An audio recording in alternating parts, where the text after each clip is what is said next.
और मेरा तो यहाँ के प्रशासन से भी ये कहना है कि हमारे यहाँ हर कोई, अगर कोई लोग जो ये कोकोनट वाटर बेच रहे हैं सड़क के किनारे बैठकर, वो सारे शक है कि वो बांग्लादेशी या रोहिंग्या हो सकते हैं। नौजवानों ने लोन लेकर के अपना काम धंधा शुरू किया, उसकी एक किश्त तो सब्सिडी की आ गई, दूसरी किश्त 2 सालों से पेंडिंग है, नहीं सरकार दे पा रही है। सच्ची इंटरेस्ट पूरे प्रदेश में कांग्रेस पार्टी के साथ, कांग्रेस के नेताओं के साथ कुछ ऐसे लोग जुड़े हुए हैं जो माफिया का काम करते हैं। अल्ट्रासाउंड की मशीन लगभग 18 लाख रुपए की, जब मैं यहाँ का सेवक था, यहाँ का विधायक था, तो चिंतपूर्णी मंदिर ट्रस्ट से लेके आए थे। हमने हफ्ते में 2 बार फिक्स भी किया था कि उन्ना से रेडियोलॉजिस्ट आए है। प्रदेश को वाकई ही डर है कि बिन रजिस्टर्ड हुए लोग जो बांग्लादेश से रोहिंग्या और बांग्लादेशी यहाँ पर आकर के अपना काम धंधा कर रहे हैं, उनकी रजिस्ट्रेशन होनी चाहिए, उनका एड्रेस होना चाहिए। सस्ती ब्याज पर लोन मिल जाता है, लाइसेंस जल्दी मिल जाता है, इनकम टैक्स में भी भारी छूट होती है, और साथ साथ में प्रदेश की सरकारें भी बिजली में भी सब्सिडी प्रदान करती है। परंतु हिमाचल प्रदेश में पिछले 22 महीने से कांग्रेस पार्टी की कारगुजारी ने, कांग्रेस सरकार की कारगुजारी ने एमएसएमई, इन लघु उद्योगों की कमर तोड़ करके रख दी है, और हालत इतनी बिगड़ गई है कि लघु उद्योगों वाले लोग, जो उद्यमी जिन्होंने बाहर से आकर के यहाँ पैसा इन्वेस्ट किया था, जो काम कर रहे थे, अब खुले तौर पर मीडिया के माध्यम से सरकार को बता रहे हैं कि हम अपना यूनिट बंद करके चाबी जीएमडीआईसी पे हाथ देने वाले हैं। अभी पिछले दिनों हिमाचल प्रदेश में सरिया उद्योग का एक बहुत बड़ा यूनिट है, जिसका एक यूनिट ग्वालताई में, उन लोगों ने भी बिजली पर मिलने वाली सब्सिडी को प्रदेश सरकार ने बंद कर दिया, तो उन्होंने हाथ खड़े कर दिया और अपना यूनिट बंद कर दिया। इतना ही नहीं, जिला ऊना में ही लगभग 14 बड़े ऐसे यूनिट हैं जिन पर बिजली पर सब्सिडी बंद करने के कारण मार पड़ने वाली है, और वो सारे यूनिट प्रदेश छोड़ करके बाहर कहीं जा रहे हैं। और दुर्भाग्य तो इस बात का है, पंजाब में बिजली सस्ती है इंडस्ट्री के लिए, राजस्थान में सस्ती है, उत्तराखंड में सस्ती है, इवन जम्मू कश्मीर में भी सस्ती है, और वहां से हिमाचल प्रदेश में सबसे महंगी बिजली प्रदेश सरकार मुहैया करवा रही है, ऊपर से सब्सिडी बंद कर दी है। इतना ही नहीं, प्रदेश सरकार ने 31 मार्च 2022 को नई उद्योग लगने पर जो मशीनरी आती थी उस पर 30% सब्सिडी मिलती थी, लगभग 5 करोड़ रुपया, मैक्सिमम 5 करोड़ रुपया, वो खत्म हो गया।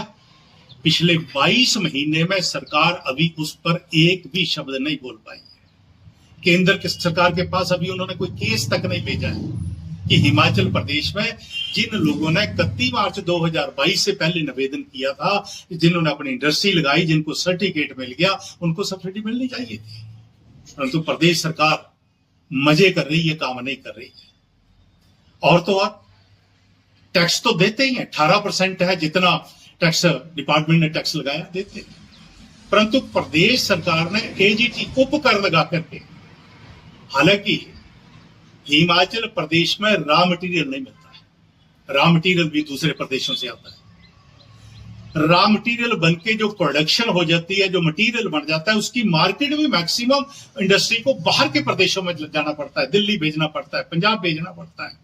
परंतु हिमाचल प्रदेश की सरकार ने, श्री सुखविंदर सिंह की सरकार ने एजीटी टैक्स उपकर लगा करके जो रॉ मटेरियल आ रहा है उस पर भी टैक्स लगा दिया गया, और जब प्रोडक्शन तैयार होकर के बाहर जा रही है उस पर भी टैक्स लगा दिया गया। बिजली का बिल ऊपर से, बिजली के जो रेट थे वो बढ़ा दिए गए, और 7 रुपए के करीब करीब डीजल के रेट इस 22 महीनों में बढ़ा करके इंडस्ट्री को तो मारने पर ही ये सरकार उतारू हो गई है। इंडस्ट्री को कुछ बच नहीं पा रहा है। अभी हाल ही में इंडस्ट्री पर आम बिजली पर 1% के हिसाब से टैक्स लगता था, परंतु कांग्रेस सरकार ने 18% टैक्स बढ़ा करके 19% टैक्स कर दिया है। इंडस्ट्री को कुछ नहीं बच पा रहा है।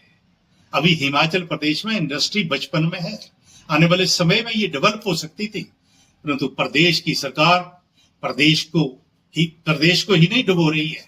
प्रदेश में लगी हुई इंडस्ट्री जिन्होंने लाखों नौजवानों को रोजगार दिया, मुहैया करवाया हुआ है, उनको भी मार रही है। इतना ही नहीं है, स्टेट इंसेंटिव मिलता है इंडस्ट्री के लिए, सरकार के पास कोई बजट नहीं है। सब्सिडी मिलती है इंडस्ट्री के लिए, सरकार के पास कोई सब्सिडी नहीं है। दुर्भाग्य तो ये बात है कि इस बात का दुर्भाग्य है कि मुख्यमंत्री स्वावलंबन योजना के अंतर्गत इस प्रदेश में लाखों नौजवानों ने लोन लेकर के अपना काम धंधा शुरू किया था। उसकी एक किश्त तो सब्सिडी की आ गई, दूसरी किश्त 2 सालों से पेंडिंग है, नहीं सरकार दे पा रही है। इंटरेस्ट पे सब्सिडी मिल देती थी, वो भी सरकार ने बंद किया।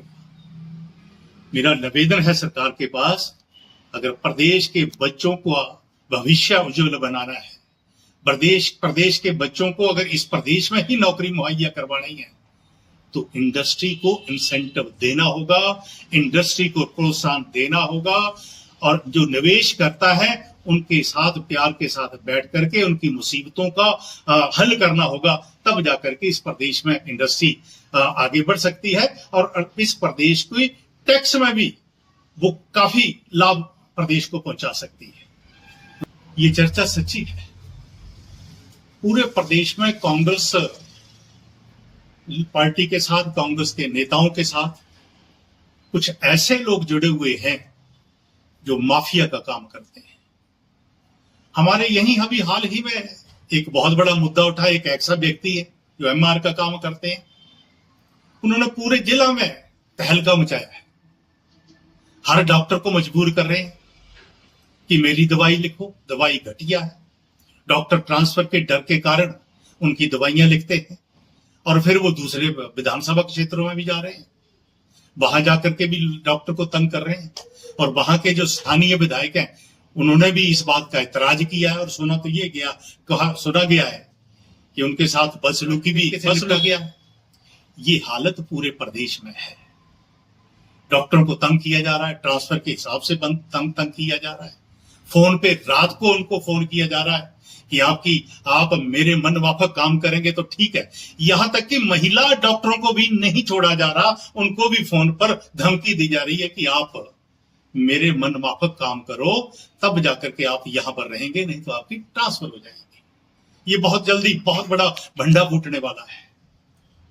सर, मौजूदा जो विधायक हैं अभी कांग्रेस के, उन्होंने जो इलेक्शन हुए थे तो ये मुद्दा बहुत उठाया था कि जो सिविल अस्पताल अंब है इसमें अल्ट्रासाउंड जो मशीन है वो सुचारू रूप से रखेंगे, पर अब बंद है इसके बारे में।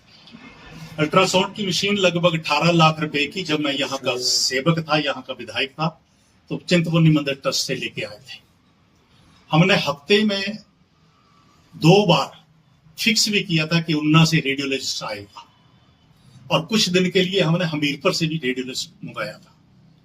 फिर वो बात चलती रही, परंतु रेडियोलॉजिस्ट की कमी है, उसके कारण हमें कोई परमानेंट रेडियोलॉजिस्ट नहीं मिल पाया।